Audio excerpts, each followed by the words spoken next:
Umaga ng Disyembre na maglayag ang Bapor Tabo patungong Laguna. Sakay ang napakaraming pasahero habang binabagtas ang paliko-likong Ilog Pasig.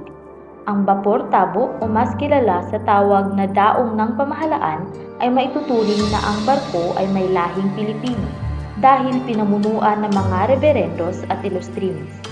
Ang tanging babae lamang dito ay si Doña Victorina na kahalubilo ang mga Europeo. Ang bagal-bagal naman ng bapor na ito. Ano ba naman ang mga maliliit na bangkang iyon? Mga sagabal sa daanan. Pati ang mga Indio, dito pa sa ilog naglalaba at naliligo. Mga birwisyo sa mundo. Umagang umagay panira ng aking kagandahan. Mga pesteng Indio. Hindi sila ang ating problema, Victorina, kundi ang lupa. Lahat solusyon, ato, argument. Kailangan ng luhika para lutasin ang mga problema. Hindi na kailangan ng sayantista o karanasan man. Hukay lang ng kanal mula sa kabuwangan ng ilog hanggang sa kamay niya. Itatambak ang nahukay sa ilog at kapag ito'y nawala, naiikli ang paglalaki. Hindi na rin natin kailangan ang magsasahod ng mga trabahador. Pagtrabahuin natin ang mga bilanggo at kung hindi sasapat ay pagtatrabahuin ang mga lalaki. Ang hindi susunod ay paparusahan ng mga militar. Patawarin po ninyo ako, kaibigan Simon, ngunit ako ay isang ayon sa politika. Sapagkat maraming bahay ang masisira, maraming salapi at may bayan tayo masisira. Kung gayon, sirain ang mga bahay. At saan naman tayo kukuha ng mga salapi ipasasahod natin? Huwag silang pasahurin. Mga bilanggo at mga preso pagtrabaho. Ginoong Simon, ang paraan na yan ay maging sanhi ng isang magsikat. Ha? Himagsik? Naghimagsik ba ang mga taga-Chepto kahit minsan? Lumalaban ba ang mga bilanggong Hudyo kahit kieto? Ginoo, akala ko'y marami kang nalalaman sa kasaysayan. Paumanhin, Simon. Hindi! Ang sinabi ay sinabi na. Kaya't huwag na kayong bulong ng Latin, Padre Sibaylo. Para ano pat nandyan kayo mga praile kung mag-aaklas din ang mga taong bayan. Mga palagay lang yata iyon, Don Custodio. Marahil kailangan natin pag-isipan ang mga itinungkahi niya tungkol sa iyong tabi. Amerikanong mulato, isang Indyong Ingles. Nakilala siya ng Kapitan General sa Habana at sa aking palagay ay binigyan niya ito ng pera. Dahil dito nagbabayad utang ang Kapitan General, kaya't pinahintulutan siyang maparito at gawin ang nais. Pagpayaman sa pagbebenta ng alahas na maaaring hindi totoo.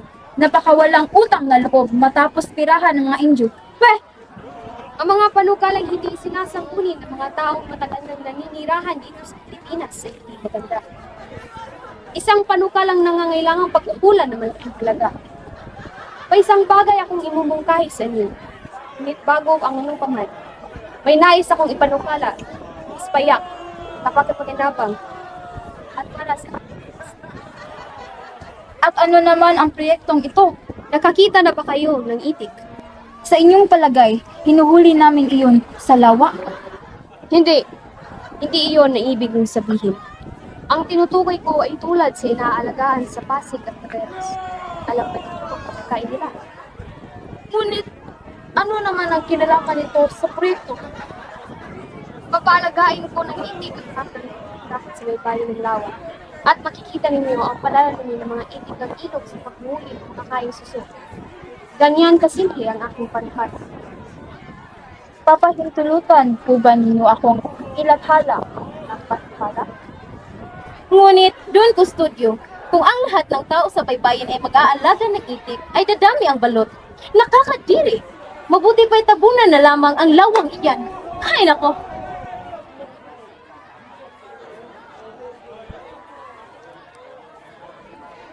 Magandang umaga, Basilio. Sino ang iyong kasama?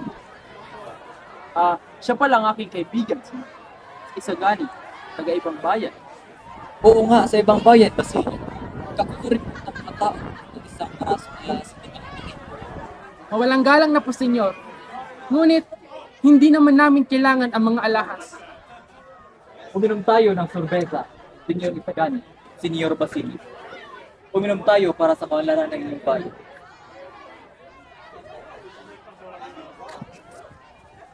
Para kang isang bulkan na palapit na pumutok. Ikaw ba, Basilio? Kilala mo ba ang lalaking mang-impluwensya ng mang-aalahas? Siya ba yun? Oo. Siya yata ang kakausap sa Kapitan General upang maaprobahan ang minimithi nating eskwela. Si Tales ang anak ni Tandang Selo na nag-aaruga kay Basilio sa kagubatan. Sa pagsisikap nito, bagamat maagang naulila sa asawa at kapatid, natamnan at napayaman niya ang bahagi ng kagubatan at napapaloob sa korporasyon, ngunit wala namang nagtatrabaho. Noong nalaman ng praile na malaki ang kinita ni Kabesang Tales, pinababayad ito at habang papalakad ang panahon ay pataas ng pataas ang renta.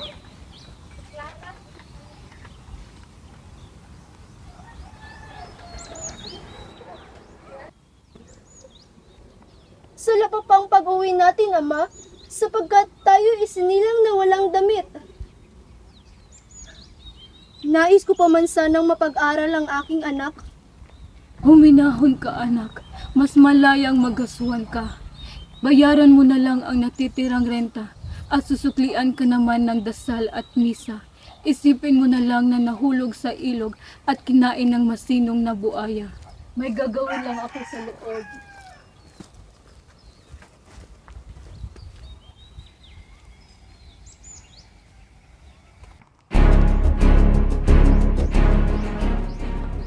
Ikaw ba si Kabesang Tales? Oo, ako nga. Ay sulat na ipinabigay sa iyo.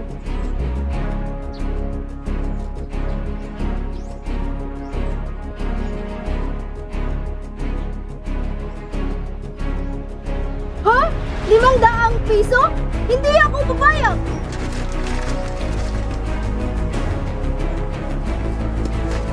Pakawalan ninyo ako! Tulong! Tulong! Tulong!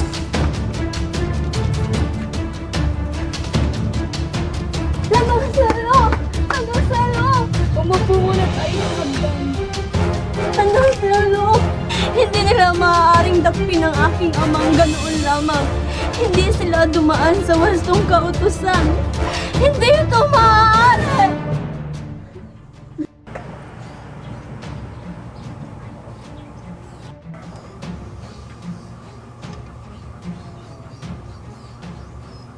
Panginoon, naway magmilagro at bigyan mo ako ng maraming kwarta.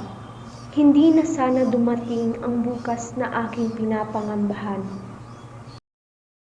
Papauwi na si Isagani kasabay ni Basilio sa kinalakihan na si Kapitan Tiago.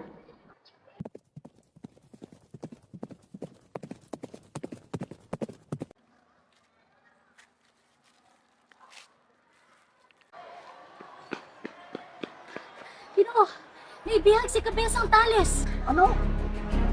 Basilio! Si Basilio ay maingat na nanaog, nagliliko ng 2 o 3 ulit sa mga daanan at natiyak na walang sumusunod o nakakakita sa kanya. Tumungo sa kagubatan ng mga Ibarra na nabili ni Kapitan Tiago ng samsamin at ipagbili ang mga ari-arian ng mga Ibarra, kung saan inilibing ang kanyang pinakamamahal na inang si Sisa.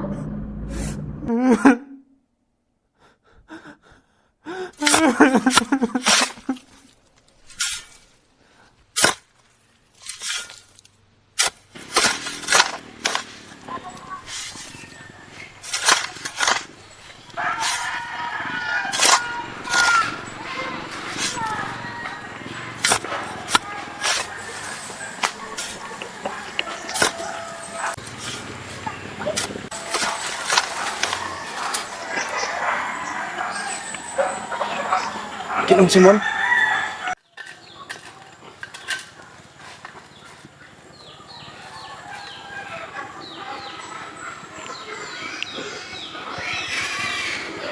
Basilio?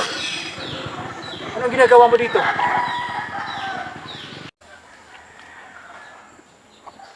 Kung inyo bang nagugunita sa mismong puok na ito, 13 taon na pinaghahandungan mo ako ng pakikiramay, pagpapaaralin, iaahon sa kahirapan.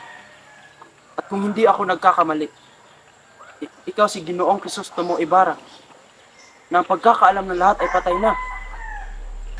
Tuta! Isang nakakamatay na lingkod ng mga lalaki. Hindi mo ba alam na maaari ka masawi sa aking mga kamay? Mali ang pagkakakilala ko sa inyo, Don Simon. Ang pagkakatuklas mo sa aking mga ligo ay isang napakalaking banta para sa aking mga plano. Mga plano ng paghihiganti. Noong ikay hinatulan na isang El Filibustero, dahilan noong ikay nabilanggo, hayaan mo ba ito mangyari muli? Wala nakakalam sa ligo nito, maliban sa ating pero. Kung ikaw ay mawawala sa aking mga lakas, na mananatili ito sa madali lang ipalabas na ikaw ay napatay ng mga tulisanin sa gubat na ito. Kung gayon, mali ang pagkakilala ko sa inyo, Don Simon. Totoo nga na ako ay nawala 13 taon na nakaraan upang tangkilain ang pagkamatay ng kaibigan, upang ialay sa mga Pilipino laban sa mapangapi. Di ko lubos maisip na ang laso na siyang iniiwasan ko ay makalaya sa lipunan. Na kayong mga kabataan, wala kayong ibang ginawa kundi sumunod, magpaalipin, hindi pinakikinggan. Hindi, Ginoong Simon. Kung hindi dahil sa pag-aaral ng mga kabataan sa wikang Kastila, ay hindi tayo papakinggan ng pamahalaan. At dahil sa wikang ito, mabubuklod patuloy ang wikang Pilipino. Isang pagkakamali. Hindi maaaring maging wikang pabansa ito. Itatago lamang ng huwad na wikang ito ang ating karapatan, ating pagkatao. Ginoo, mali ang inyong inisip. Basilio, sumama ka sa akin. Hahayaan kitang mabuhay.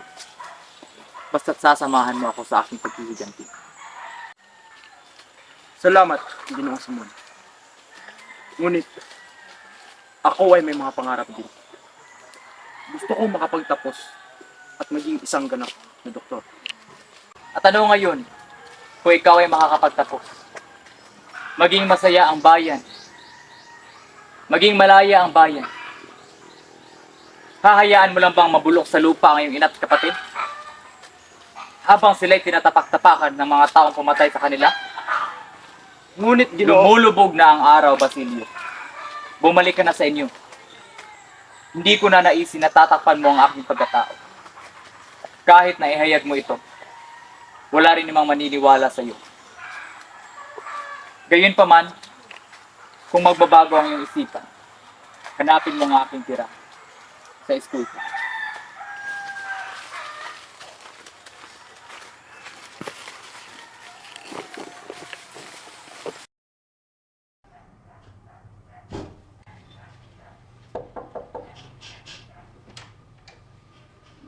Oh, Huli, pwede ka na magsimula bukas.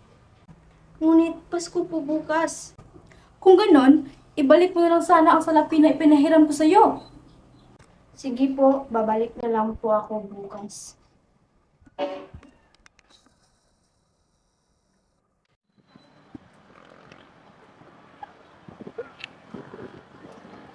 o aking hero, saan ang iyong paparoonan? Pauwi na ako, Basilio. Galing ako kay Hermana Pecha, kung saan ako mamasunod upang makalaya na ang aking among sa buwan. Hayaan mo sana tulungan kita, aking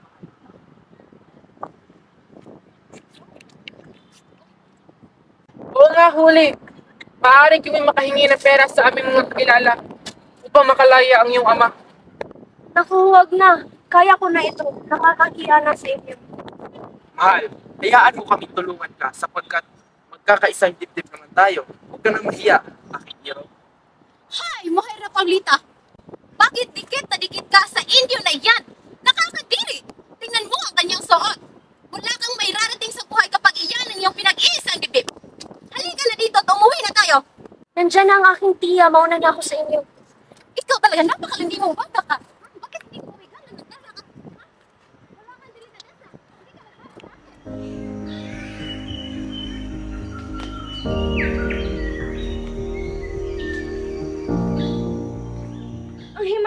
mahal na Birhen.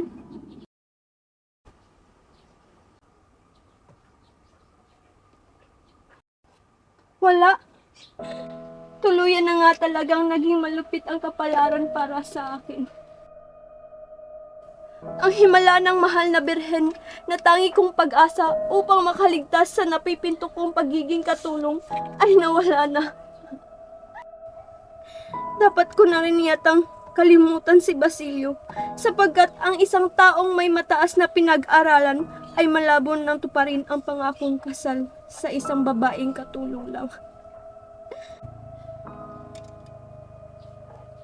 Malapit na akong umalis, kaya dapat na akong maghanda.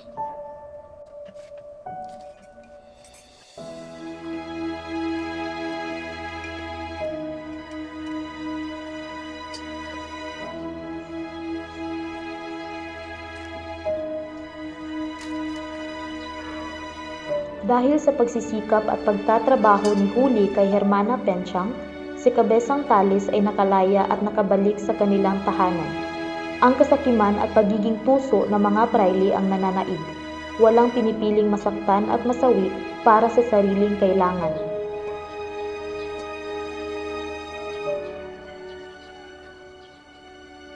Tapos na po akong magsaing, Itay. Maya-maya ay aalis na rin po ako. Ingatan mo ang sarili mo, Apo. Tatandaan mo na mahal kita.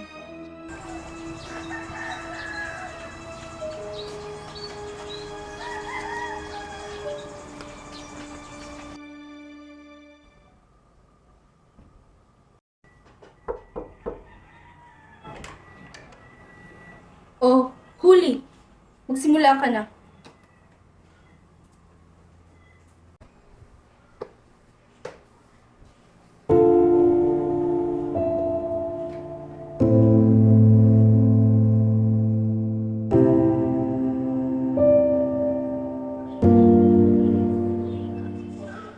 Isa kang kaawa-awang nilalang.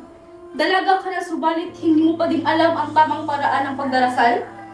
Mabuti na lamang na napunta ka sa aking poder upang mailigtas ka sa pagkasunog sa walang hanggang apoy. Siguro nga, binigyan ang pamilya mo ng maraming problema upang mapalapit ka sa Panginoon.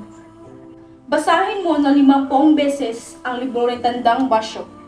Makunat, ngunit makakatanggap ka ng indulgensya. Sinabi ko sa iyo. Nabalitaan ba niyo ang tungkol kay Kabisang Talis? Nakalulunos. Napakabait ng kanyang sinapit. Siya ay nakakaawa. Sa kanyang pagtanda, ganoon pa ang kanyang sinapit. Napagkaisahan siya.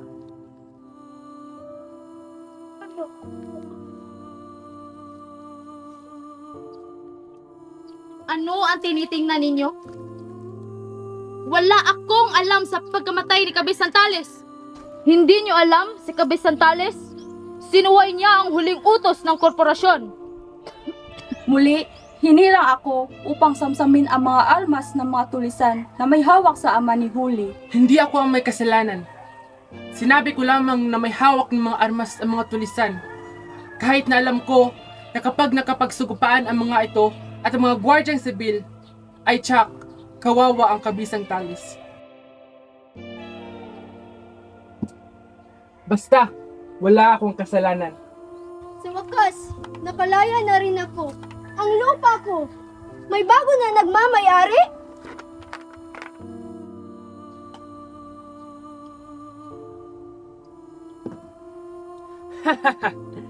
Ngayon, ikaw na ang bagong magmamay-ari ng mga lupain ito. Naway bigyan ka ng kasipagan at mapagbunga mo ang mga lupain ito na pagmamay-ari natin.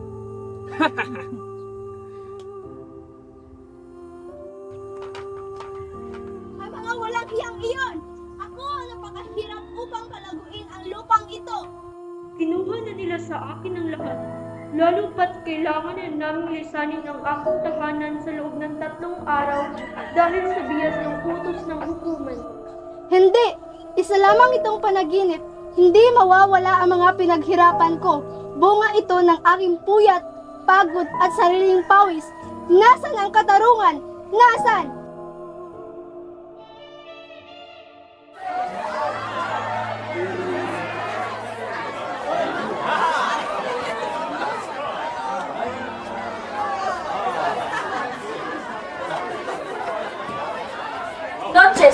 ginuuhan. Minsan na akong nagpunta sa Kofo at nasaksihan ko sa pula na bato ang kahon na ito na maaari ninyong siyasatin. Ang baho! Amoy bangkay! Kaamoy ng 4,000 taon. Mga Ginoo at binibini, sa pamamagitan lamang ng ilang salita ay mabubuhay ang isang abok. Mababatid dito ang nakaraan, kasalukuyan at hinaharap. Jeremo Esfengi Horilado, lumabas ka! Magpakilala ka kung sino ka! Ako si Mutis. Namatay ng ilang siglo na ang nakaraan dahil sa pagtataksil ng mga praile. Umibig sa isang babae na marami ang hindi sumang-ayon. At ngayon, nabuhay ako muli upang singilin ang kataksilang ginawa nila sa akin. Nandito ang iba't ibang klase ng mga tao na nagnanais makatuklas sa palabas ng pratsa. Ipinagbabawal ito ng praile dahil ang ilan sa palabas ay nagdudulot ng karangyaan at imoral, ngunit ilan sa mga praile ay gusto rin makatuklas sa palabas.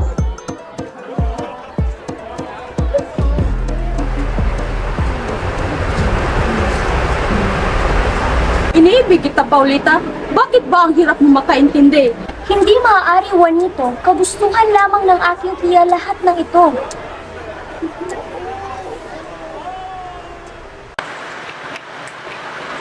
Magandang umaga, Senyor. Basilio, kamusta na ang matandang may sakit? Lumaganap na ang lason sa kanyang puso. Bukas o makalawa, maaari siya mamatay na parang itik. Katulad sa pamahalaan. Kagabi, Basilio! Makinig ka sana na mabuti! Mahalaga ang bawat sandali. Pansin ko lang na hindi mo binabasa ang bawat aklat na aking pinapadala. Wala ka bang malasakit sa iyong bayan? Hindi ko mabatid ang binibitawan yung mga salita, Senyor. Wala nang kabuluhan. Di ilang oras na lang ay magsisimula na ang magsikap. Wala nang paaralan. Wala nang universidad. Lahat na makikita mo ay labanan at patayan na lamang. Bibigyan kita ng dalawang pagkakataon kasi ang iyong kamatayan o ang iyong pinaharap.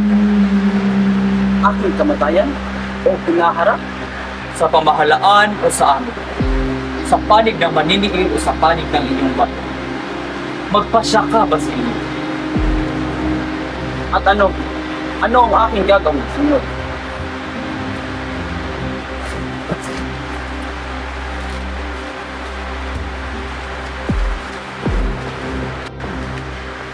Pamumunuan mo ang isang pangkat. At habang nagkaroon ng kaguluhan, pumasok ka sa kumbento at buksan mo ito. At doon, makikita mo ang napaka-importanteng tao para sa akin. Pati sa iyo, at kay Kapitan Tiago. Ililigtas mo ang taong ito at kailangan hindi mapapanganib ang iyong buhay. Si Maria Clara?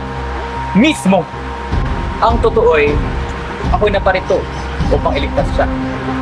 Tanging himagsikan lang ang makakapagbukas ng kumbento upang siya ay aking masalit. Huli ka na, Senyor. Kakamatay lang ang Rome. Kasinungalingan! Hindi yan maaari! Paano na ang aking mga plano? Naging laganap na ngayon ang mga mabilanggo dahil sa paghihigpit ng mga gwardya sibil. Maiba pa dyan, hindi inaprubahan ng Gobernador General ang eskwela na nais ipapatayo para sa kabataang mag-aaral dahil sa mga dinikit na paskin ukol sa pamahalaan ng Espanya na naging dulot ng pagkasira at kaguluhan. Ipinadakip rin ng mga praile ang mga kabataang nagnanais na magpatayo ng eskwela dahil ito ay maghimagsik. Ukol riyan, naging mas mahigpit ang mga gwardya sibil dahil utos ito ng mga praile sa kanila. Maraming mga inosente ang nadakip ng walang dahilan.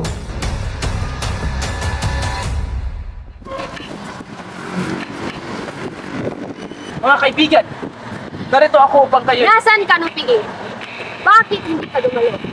Kaumanhin po, hindi ako nakadalo. Sapagkat inalagaan ko si Kapitan Tiago na malubhan na kasi ang kanya sakit. Oo nga, may iba tayo. Mabibilang ba tayo? Dadakpin ba tayo ng mga gwardya sibil? Hindi ko pa rin nangyari yan. Hindi ko na lamang ako nakasaksi ng mga kabataan ay mabibigyan. Lalo na't ipinaglalaban lamang ang kalayaan. Sino ba kasi ang isulat sa mga paskilya pinakakalat sa bayan? Ikaw ba si Basilio?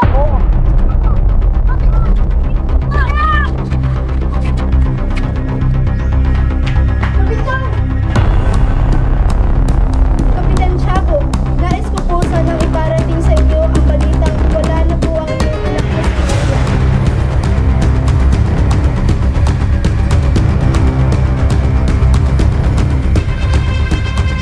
Narinig mo na ba ang balita? Naganap na sa buong bayan ang paghuli ng mga binata. Isa pa yata doon si Ginoong Basilio. At pumanaw na ang kanyang kinikilalang ama na si Kapitan Tiago. Kaawang binata. Ano? Huwag naman sana kayong magbiro ng ganyan. Ha? Magbiro? Hindi ako nagbibiro, Iha. Hawak mo sa kanan lang ang aking minupakit. Naku, hindi ito maaari. Hermana! Hermana Bali!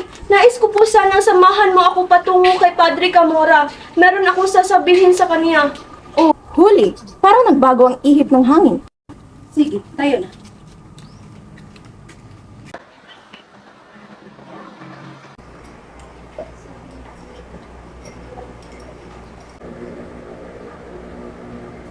Oh, huli.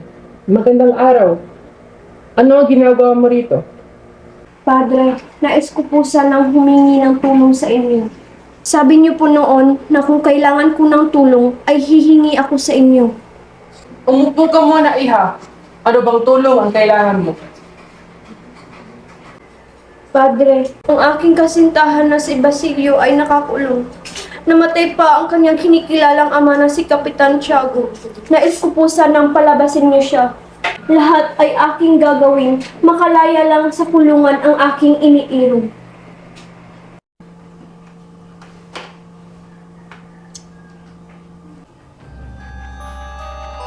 Ano?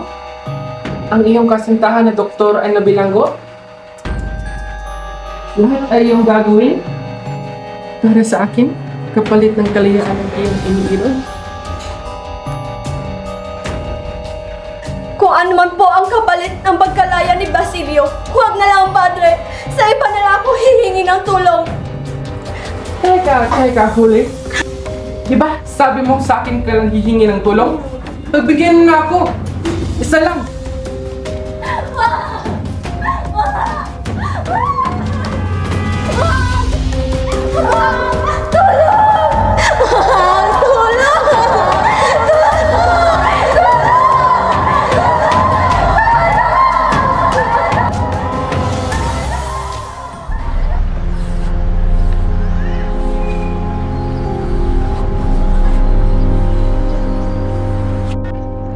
Ako ay napakadumi na. Hindi na ako pwede kay Basilio. Isang binata na napakaganda ang kinabukasan.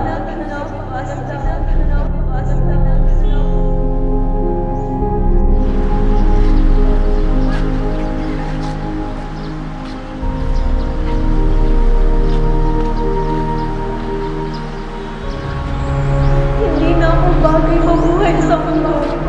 Wala nang saysay ang aking buhay.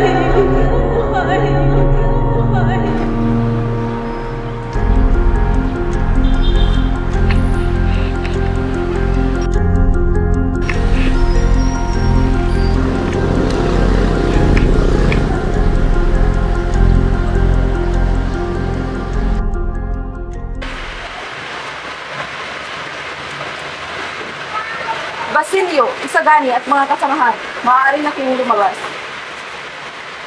Sa wakas, makakalaya na rin tayo.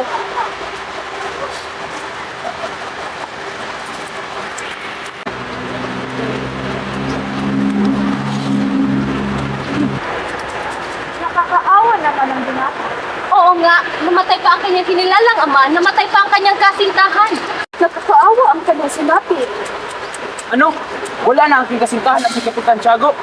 Oo, iho. Wala na ang iyong kasintahan. Siya ay napakamatay dahil ginahasa ito ni Padre Camora kapalit ng iyong kalayaan. Hindi ito maaari! Basilio! Senyor Simon! Sang-ayon ako sa iyong nais na himagsikan. Mabuti at nakalaya ka na. Madali lang pala pakiusapan ng mga alferes. Ano? Ikaw ang nagpalaya sa amin? Hindi na yan importante. Ngayong araw may magaganap na kasalan. Maraming tao doon. Mga praile, taga-Europa, mga kawani sa gobyerno, at mga mayayaman. Ibibigay ko itong lampara. Regalo para sa may kasal. Isang dinamita? Mismo, isang dinamita. Kapag ang lahat ay nagkasiyahan, mayroong taong magliligpit sa mga gamit. Kapag naubos ang oras, sasabog ito agad-agad. Kaya lumisan ka na at maghanda sa ating lahat. Ito, gamitin mo ito bilang proteksyon sa iyong sarili.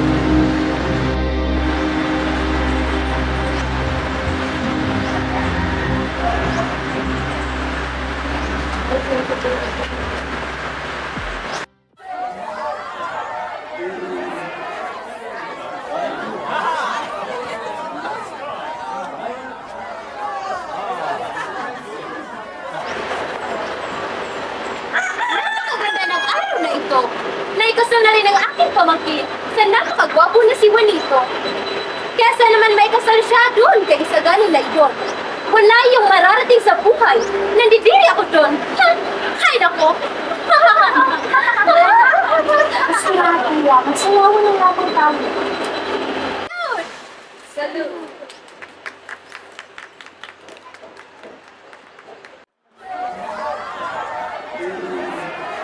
Paulita, ito'y handog ko sa iyo. Lampara. Magsisilbi itong ilaw ng inyong pagmamahal.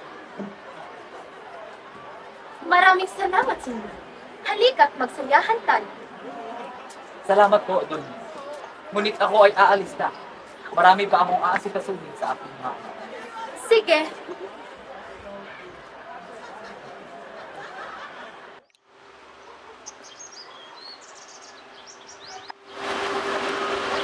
Ano ang ginagawa mo dito? Umuwi ka na at baka ito ang natahamak sa pagbuhay. Nais ko lang sana makagilap sa huling pagkakataon si Paulita. Por favor, Sagani, umuwi ka na. Ayokong mawalan na naman ako ng minamahal sa buhay.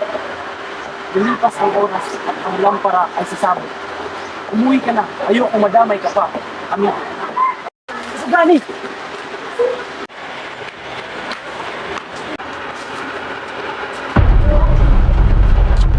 Isagani, bakit ka nandito? Ano yung ginagawa?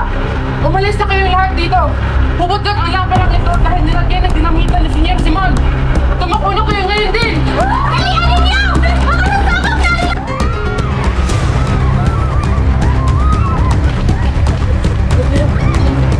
Padre! Tulungan niyo ako, Padre!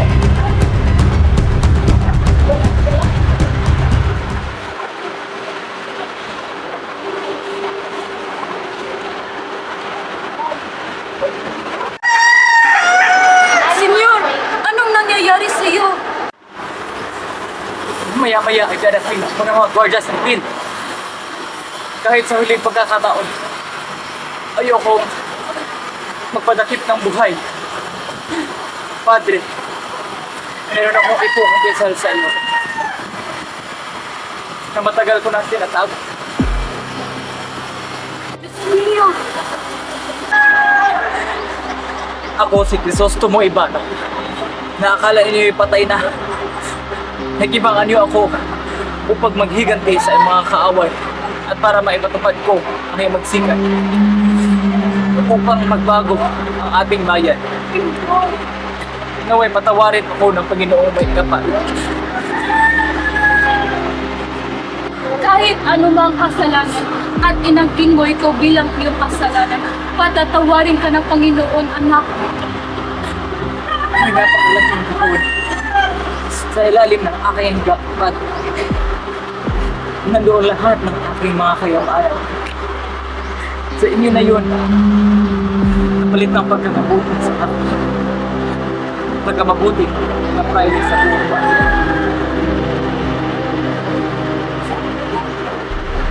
Naway gabayan ka ng Panginoong Diyos sa iyong pagpanaw.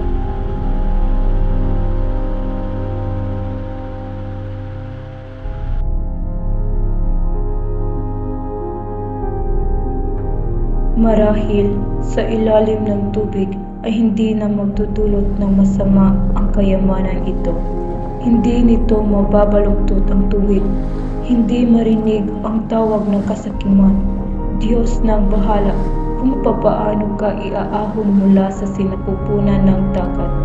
Kung ikaw ay kakailanganin sa mga hangaring banal at dakila,